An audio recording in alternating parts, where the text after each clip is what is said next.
సౌభాగ్యమే నీ దివ్య సన్నిధి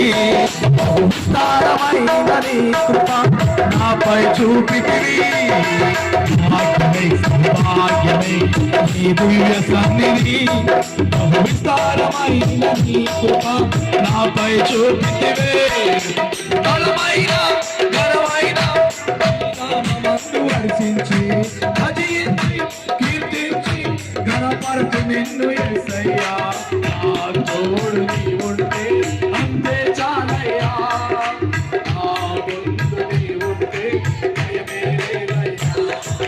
నా తోడు నీ ఉంటే అంతే చాలయ్యా నా ముందు నీ ఉంటే భయమే లేదయ్యా పూర్ణుడా